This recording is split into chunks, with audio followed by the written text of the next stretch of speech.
তিনিচুকীয়াৰ বাকুমত ভয়ংকৰ পথ দুৰ্ঘটনা সংঘটিত হৈছে আৰু এই মুহূৰ্তৰ এটা ব্ৰেকিং নিউজ লৈ আহিছোঁ তিনিচুকীয়াৰ বাকুমত ভয়ংকৰ পথ দুৰ্ঘটনা সংঘটিত হৈছে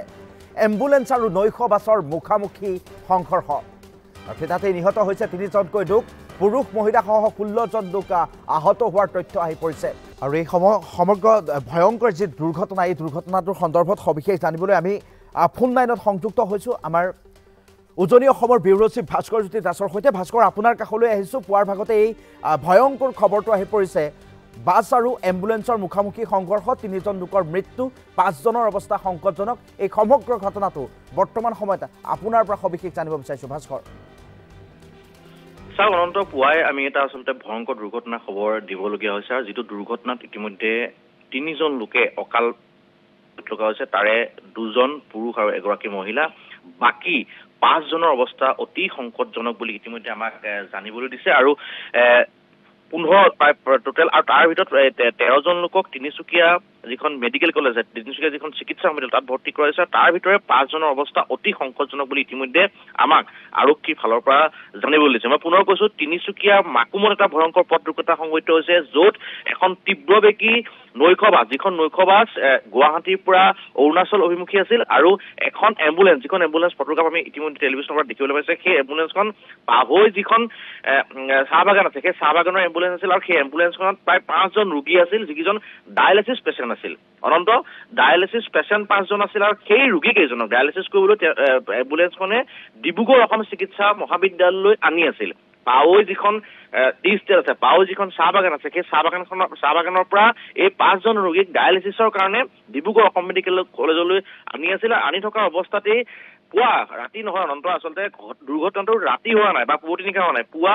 6:20 এই দুৰ্ঘটনাটো মাকুম ৰাজপথৰ ওপৰত হৈছে আৰু দুৰ্ঘটনাটোৰ ভয়াৱহতা ইমানেই বেছি আছিল যে আপুনি কোৱাৰ দৰে যিখন এম্বুলেন্স আছিল পাৱৈ যিখন টি ষ্টেট আছে পাৱৈ যিখন চাহ বাগান আছে সেই চাহ বাগানৰ যিখন এম্বুলেন্স য'ত নেকি 5জনকৈ ৰোগী লৈ অনা হৈছিল ডিব্ৰুগড় অসম চিকিৎসা মহাবিদ্যালয়লৈ ডায়ালিচিছৰ কাৰণে সেই এম্বুলেন্সখন ভাঙি চুচুৰমুৰ হৈ গৈছে আপোনাক মই দেখুৱাইছো আৰু যিখন নৈশ বাছ আছিল ডিপ ট্ৰেভেলছৰ নৈশ বাছ বুলি অনানুষ্ঠানিকভাৱে জানিব পৰা গৈছে সেই নৈশ বাছখনৰ সন্মুখৰ যিটো অংশ আপুনি চব কিমান প্ৰচণ্ড বেগত এই যিটো সংঘৰ্ষ সেই সন্মুখৰ ভাগটো নৈশ বাছখনৰ সন্মুখৰ ভাগটো ভাঙি চুচুৰমুৰ হৈছে এটা অংশ কিন্তু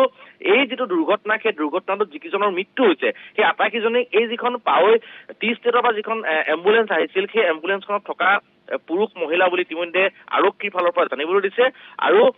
কিছু কুঁৱলী পৰিছে আপুনি অনন্ত এটা কথা মন কৰিছে যিটো শীত নামি আহিছে আৰু পুৱাৰ ভাগত কিছু কুঁৱলী পৰিছে হয়তো দুৰ্ঘটনাটোৰ যিটো কাৰণ প্ৰাৰম্ভিক যিটো অনুসন্ধান দুটা কাৰণ এটা হৈছে কুঁৱলী পৰিছে হয়তো আৰু দ্বিতীয় কথাটো হ'ল যে অত্যাধিক গতিত আছিল যিখন নৈশ বাছ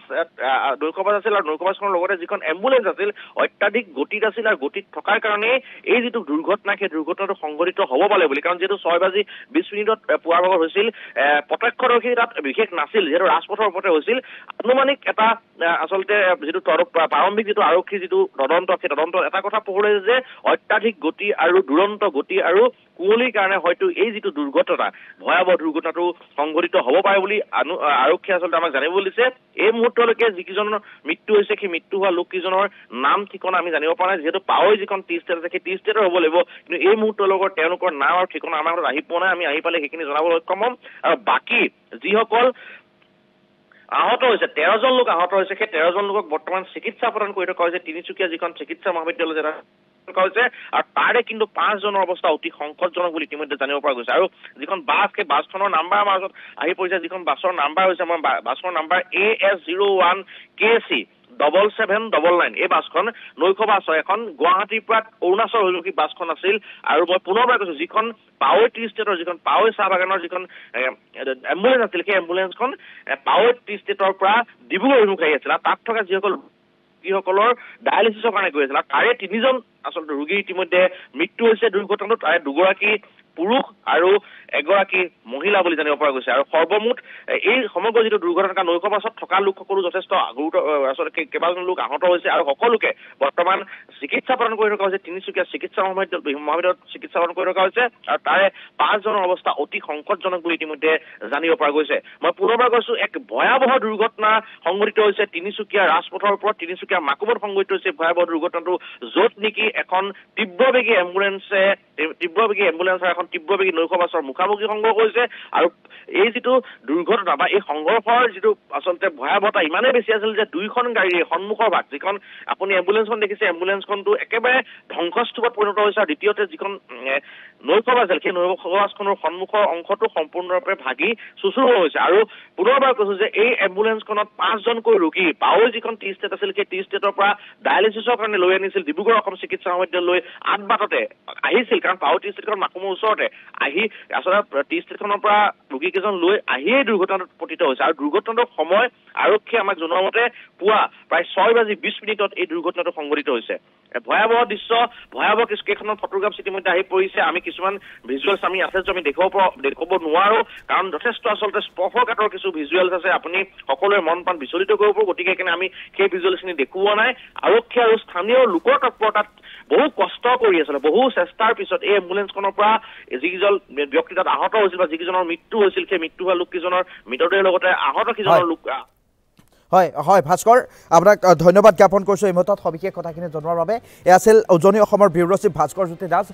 জ্যোতি দাসে সকলোখিনি কথা ইতিমধ্যে জনাইছে 13জন লোকক চিকিৎসালয়ত ভৰ্তি কৰা হৈছে তাৰে 5জনৰ অৱস্থা সংকটজনক বুলি জানিব পৰা গৈছে আৰু পুৱতি নিশাৰ ভাগত ক্ষমা কৰিব পুৱা 6:20 সময়ছোৱাতেই সংঘটিত হৈছে এই ভয়ংকৰ দুৰ্ঘটনাটো